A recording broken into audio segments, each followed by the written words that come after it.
তুমি আমার কিতা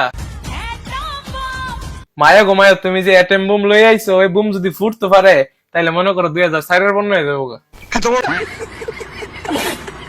বাংলাদেশের কোন ছেলের মধ্যে এটা নাই যেটা হিরো আলমের মধ্যে আছে। হিরো আলমের একটা বিচি আছে আর একটা বিচি নাই। জীবনে যাই করো না কেন, এদের মতো কাপুরুষের মতন বউ নিয়ে ব্যবসা করো না ভাই। সঠিক বলেছেন। আমাদের লুক চেঞ্জ হয় ঠিকই, কিন্তু ভাই দাম চেঞ্জ হই না, একদম 150। জানগো ও মায়ো গো, আমার একটু আদর করো না জান। আপা এভাবে ভিডিও না দেখা আপনার জানডার একটু আদর করে দিয়েন না। গোলাপ ফুল দেব তোমায় জবা না। খালা তো ভাই খাইবো ঠিকই, কিন্তু বিয়া করতো না।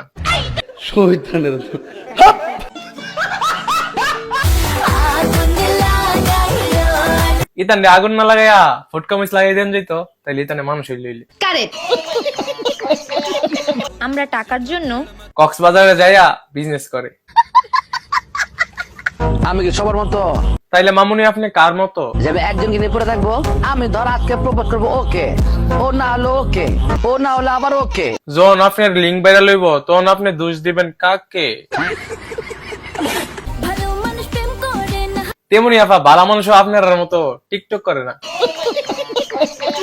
কিতা গো সোনামণিরা, ভিডিও দেখে তো ঠিকই হাসতাছো, ভিডিওতে একটা রিঅ্যাক্ট পেজটারে কি ফলো করেন জানা? যাও এক্ষুনি পেজটারে ফলো করো।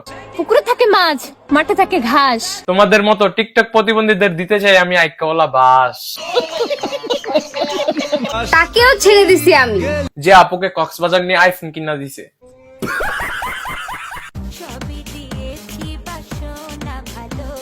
বিয়ার আগে যদি সব জিনিস দিলাম তাইলে আর কি ভালোবাসবো? অবশেষে আমার ভালোবাসার মানুষটাকে আমি পেয়ে গেলাম। সবাই আমাদের জন্য দোয়া করবেন। দিলাম দোয়া কইরা, হাও ভিক্ষা কইরা। কৃষ্ণ প্রেমে রাধা পাগল। টিকটক জিতানে করে ইতানে সব পাগল ছাগল।